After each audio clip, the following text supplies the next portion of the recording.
Assalamualaikum warahmatullahi wabarakatuh. Perkenalkan kami dari kelompok 11 yang beranggotakan saya sendiri Dwi Rizkyani.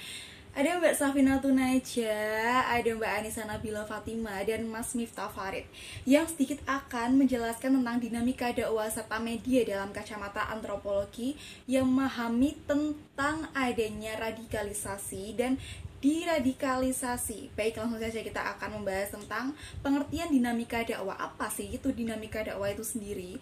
Dinamika dakwah adalah dakwah yang bersifat tidak kaku, akan tetapi memahami perkembangan yang sesuai dengan dinamika yang terjadi di dalam masyarakat.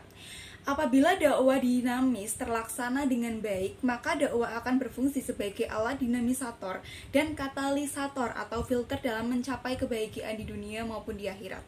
Kondisi ini dapat diasumsikan apabila dakwah tidak melakukan perubahan, maka kemungkinan dakwah tidak lagi relevan lagi dengan perubahan dunia yang cepat dan pesat.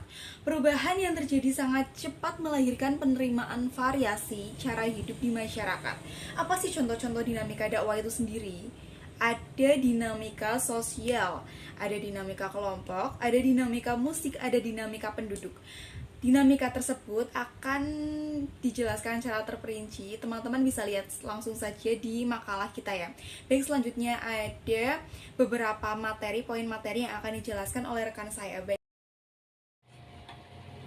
Baik, saya Anissa Nabila Fatima dengan NIM 342176. Di sini saya akan menjelaskan mengenai tentang peran media dalam kacamata antropologi.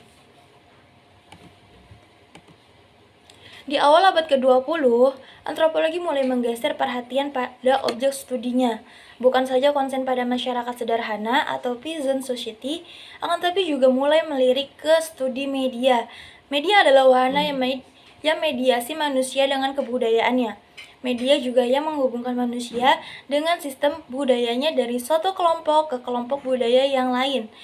Dan terkesan sampai pada abad ke-20. Studi-studi media yang budayanya masih terlalu kuat aroma esensialisnya yang justru mengentalkan cara pandang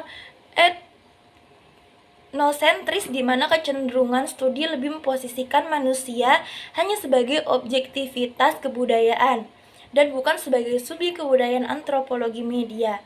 Menurutnya, banyak mempelajari proses atau suatu sistem dari mana suatu masyarakat terbentuk melalui media.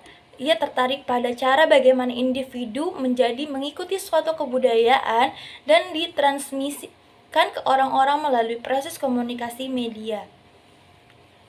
Lalu media komunikasi sebagai mekanisme melalui makna budaya yang disebarkan. Antropologi media tidak mempelajari media apa adanya, sekedar sebagai realitas sosial, melainkan mengkaji sebagai kendaraan transmisi budaya. Dalam konteks ini, bagaimana suatu masyarakat dibawa ke suatu proses menjadi oleh ekspos televisi dan media lainnya. Itulah yang menjadi perhatian antropologi pada media. Baik, saya lanjut tentang materi radikalisasi agama. Radikalisme adalah gerakan keagamaan yang berbasis tafsiran literal hukum agama demi pemahaman dan praksis agama yang lurus dan murni, sehingga menolak Pancasila dan toleransi pada ada dasarnya. Agama mengajarkan kepada manusia tentang kedamaian dan kesetiakawanan satu sama lain, saling menghormati, membangun kesetiakawanan baik dalam segi agama maupun penganut agama di luar agama yang dianut.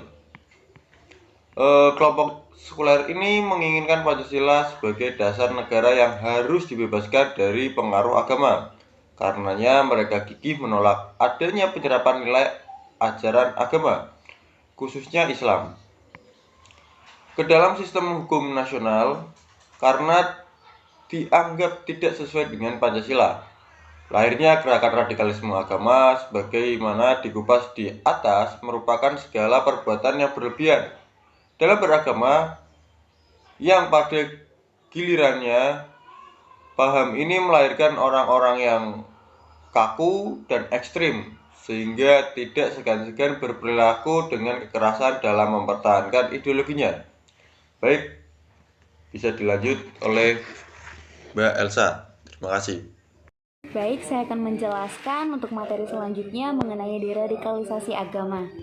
Deradikalisasi mengacu pada tindakan preventif kontraterorisme atau strategi untuk menetralisir paham-paham yang dianggap radikal dan membahayakan dengan cara pendekatan tanpa kekerasan.